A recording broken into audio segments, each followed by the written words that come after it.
Ciao, io sono Andrea Saffirio. Potresti fare un video sugli accordi sus? Certo, con grande piacere. Sono degli accordi che mi piacciono tantissimo e proverò a spiegarne il funzionamento partendo dalla base in maniera semplice, mostrando anche possibili utilizzi magari un pochino più avanzati, se vogliamo. Allora, intanto, che vuol dire sus? Diciamo che è l'abbreviazione del termine anglosassone suspended, quindi sospeso. E già questo termine ci dà un'indicazione, diciamo un accordo sospeso, quindi sicuramente non è un accordo di risoluzione, ma diciamo che non è neanche veramente un accordo di tensione al 100%. Questa cosa, la vedremo poi tra un attimo, gioca a nostro vantaggio perché questa ambiguità ci aiuta a rendere l'accordo sus molto flessibile. Allora, c'è un po' di confusione al riguardo, intanto sus, sus 2, sus 4... Allora, facciamola semplice. Se parliamo di triadi, sì, esiste l'accordo sus 2 e l'accordo sus 4. Prendiamo, per esempio, la triade di Do maggiore. Se abbiamo Do sus 2, vuol dire che abbiamo la seconda della scala di Do maggiore che è sospesa, nel senso che prende il posto della terza, rendendo questo accordo sospeso. Quindi è il suono che è sospeso, la seconda c'è. Prendendo il posto della terza rende l'accordo sospeso, appunto. Cos'è che risolve questa sospensione? Il movimento della seconda alla terza. E indovinate un po' che succede con il sus 4? Abbiamo la quarta, sempre la quarta giusta, quindi della scala maggiore, al posto della terza. Quindi indovinate cos'è che risolve la sospensione di questa quarta? Il movimento della quarta sulla terza. Possiamo suonare un accordo sus sia 2 che 4 e poi risolverlo? Certo. Il senso è, non c'è la terza, c'è una nota vicina delle due, quindi o la seconda o la quarta, che dà questo senso di sospensione e finché la terza non la suoniamo non sappiamo effettivamente fino in fondo la qualità dell'accordo, se è maggiore o minore. Quindi tecnicamente potrebbe anche esistere un sus che poi risolve su una terza minore. Questa effettivamente, diciamo, è una cosa che può succedere. Quando però espandiamo l'armonia e andiamo nell'ambito delle quadriadi, quindi almeno inserendo le settime e anche più, il discorso sugli accordi sus, dal mio punto di vista, che diciamo è un punto di vista pratico, non è un punto di vista onnicomprensivo di tutti i casi possibili, di pagina 519 di quel libro remoto, dal punto di vista pratico, proprio che vi risolve la situazione nel suonare effettivamente, che è quello che ci interessa, perché altrimenti impariamo tutta la teoria del mondo ma poi alla fine ci facciamo poco. L'accordo sus, in questo caso, se vediamo la quadriade, diciamo che è un accordo di dominante, quindi triade maggiore con settima minore, dove però al posto della terza c'è la quarta, sempre quarta giusta, ok? Il sus con la quarta aumentata nella mia visione non esiste, ok? Quindi abbiamo Do settima, triade maggiore e settima minore, al posto della terza c'è la quarta. Anche questo si risolve muovendo la quarta alla terza, ok. Questa è la base. Qual è il punto? Che questo voicing, diciamo questo modo di distribuire le voci, non è che sia bellissimo, ma come non è bello manco questo. Diciamo ci sono tanti altri modi per suonare un Do settima più bello di questo e penso converrete con me che questo accordo suona meglio di questo. Così come questo accordo suona meglio di questo. Adesso in confronto fanno ridere per la differenza che hanno di suono, di sonorità proprio, di ricchezza di armonici. Adesso ci arriviamo a questi voicing. Allora, la prima regola per quanto mi riguarda, per ricordarsi effettivamente come suonare un accordo sus, è avere molto chiare le successioni 2-5, 2-5-1, insomma, e se non ce le hai chiare visivamente, molto rapide, ti consiglio di investire un po' di tempo per farlo. Alla fine le combinazioni 2-5 sono 12 in tutto, come le tonalità, quindi il 2-5 di Do maggiore è Re minore Sol settima, il 2-5 di Mi maggiore è Fa diesis minore Si settima, e così via. Ne esistono 12 in tutto, sono sempre a distanza di quarta giusta, e se suoni jazz o musiche affini comunque, ti capiterà tutti i giorni di suonare queste progressioni, queste successioni di accordi, quindi tanto vale impratichirsi. Perché dico che è importante mantenere questa relazione? Perché se sappiamo fare questa cosa possiamo pensare all'accordo sus da un altro punto di vista che ci sblocca una serie di voicing molto più belli di questo accordo qua. Pronti? Sto per dare la regola magica. La regola magica è questa: un accordo settima sus 4 corrisponde a un accordo minore settima, quindi a un secondo grado, con già il quinto grado al basso. Fermi tutti. Allora, non scappate. Lo chiariamo subito. Facciamo un esempio in Do maggiore. Sol settima sus 4, Do, Re, Mi, Fa, Sol, è il quinto grado di Do. Sol, quindi è il quinto. Noi abbiamo detto che Sol settima sus 4 corrisponde al secondo grado, quindi noi suoniamo Re minore settima e poi al basso mettiamo Sol. Quindi è praticamente una fusione della funzione 2-5, cioè il 2 a destra se vogliamo e il 5 a sinistra che fa il basso, quindi Re minore, basso Sol.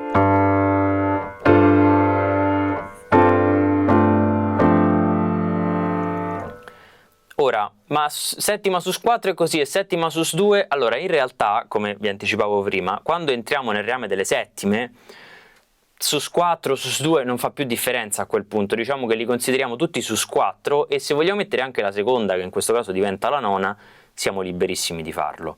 Allora, intanto andiamo un attimo a vedere che note abbiamo inserito mettendo il Re minore. Dunque, abbiamo Sol al basso e mettendo Re minore abbiamo sì fondamentale, terza, quinta e settima di Re minore, ma rispetto al Sol abbiamo quinta, settima minore, nona, quindi già l'abbiamo messa la nona, o la seconda se vogliamo, e quarta, la sus 4 appunto, e non abbiamo la terza, proprio perché è un accordo sus.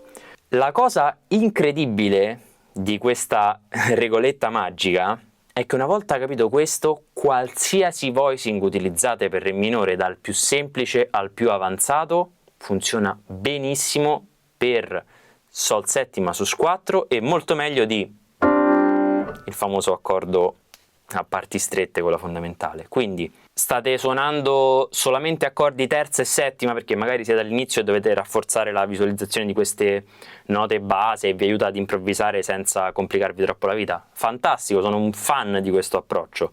Quali sono la terza e la settima di Re minore? Fa e Do. Dunque, se voglio suonare Sol sus, metto Sol al basso e tengo lo stesso voicing. Voglio far diventare questo Sol sus un Sol settima?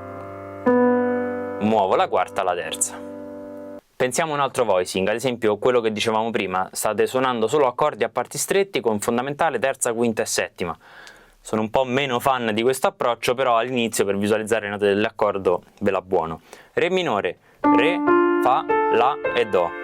Sol sus, Re, Fa, La, Do, basso Sol. Ma posso usare qualsiasi rivolto di questo voicing? Certo!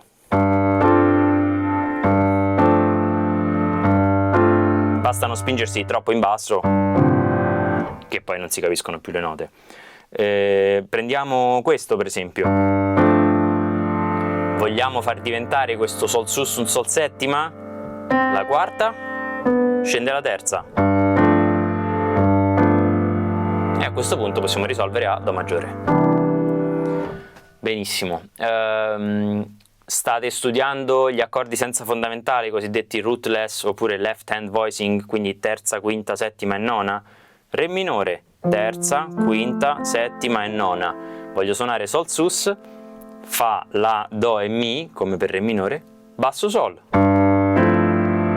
Bellissimo, settima, nona, quarta, tredicesima, bellissimo. Voglio farlo diventare Sol settima? La quarta scende la terza. Vogliamo risolvere? Risolviamo. Ok, quindi avete capito il trucco veramente anche per essere flessibili e poter suonare voicing diversi su questo tipo di accordo è proprio pensare alla relazione col secondo grado. Possiamo dire che è un secondo grado già col basso del quinto, se vogliamo. E questo vale anche in contesti non tonali, cioè se trovate un Sol sus che però non è in Do maggiore, comunque questa tecnica funziona, nel senso, pensate al secondo grado di Sol se fosse in Do maggiore, anche se non lo è, ok? Quindi questo è, diciamo, universale, se vogliamo. E questo vale anche per voicing molto più complicati. Quindi se state nella vostra chiusa McCoy Tyner, Ciccoria, e state in fissa con gli accordi quartali, e quindi appena vedete un Re minore cominciate a fare...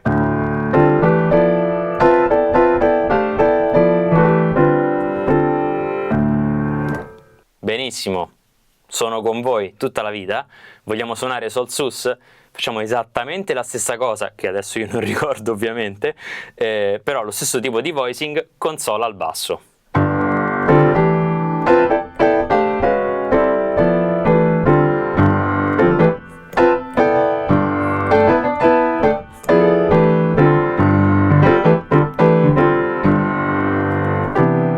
Do maggiore.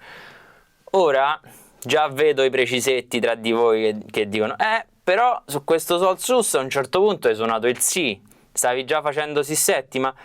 In realtà, diciamo, poi quando si suona con le quarte, più che le note cordali specifiche si evidenzia un po' il modo, quindi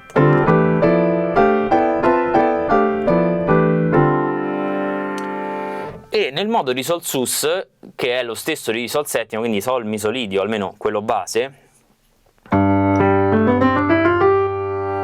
c'è anche il Si. Qui qual è il punto? Il Si non è più una nota cordale in questo caso, ma diventa un'estensione. Cioè, se io suono Sol Sus, diciamo così, e perché voglio colorarlo particolarmente, voglio mettere anche un Si in cima, posso farlo e suona bene. È molto denso come accordo, è molto ricco, ma si può fare.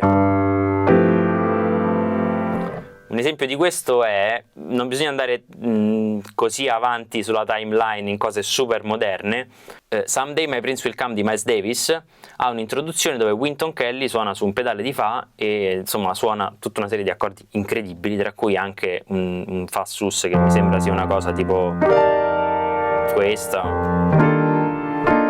una cosa del genere, insomma, quindi mette anche la terza. Attenzione a non fare il contrario però, a non mettere la terza sotto e la quarta sopra, perché se io metto la quarta e poi la terza, c'ho un intervallo di settima maggiore che è dissonante ma accettabile.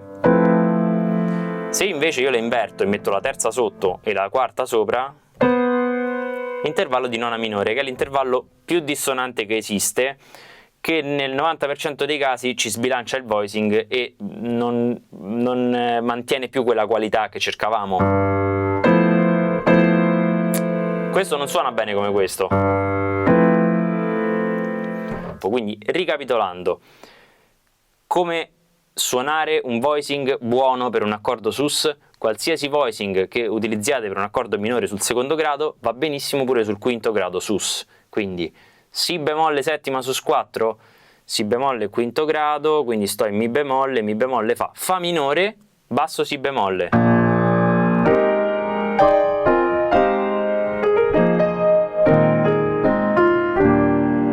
Ultimissima cosa, proprio come accennavo all'inizio, questi accordi sus, proprio per il fatto che sono sospesi e quindi un po' ambigui, hanno un grandissimo potenziale che è quello di svincolarci dalla tonalità e aprire nuove porte. Diciamo che sostanzialmente, raggiunto un accordo sus, possiamo andare ovunque. Quindi diciamo che sono in Mi bemolle,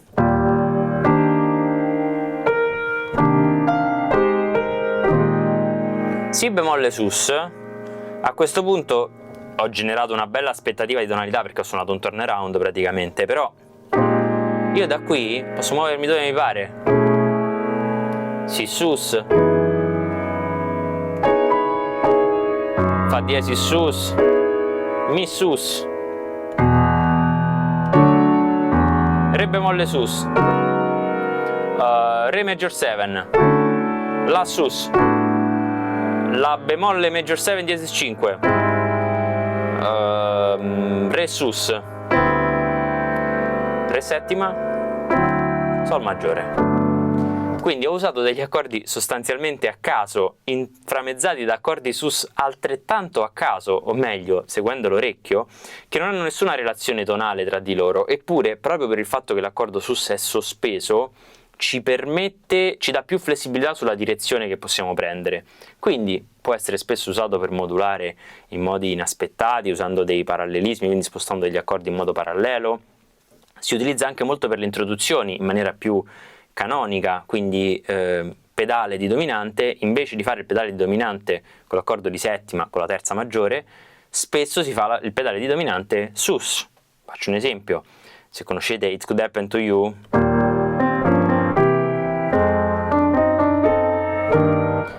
introduzione, piuttosto che fare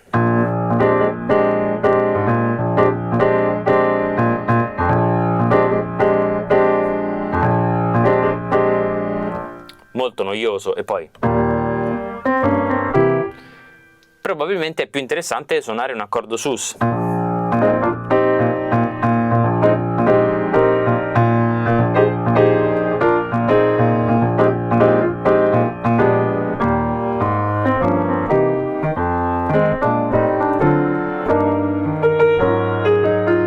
Accordo sus,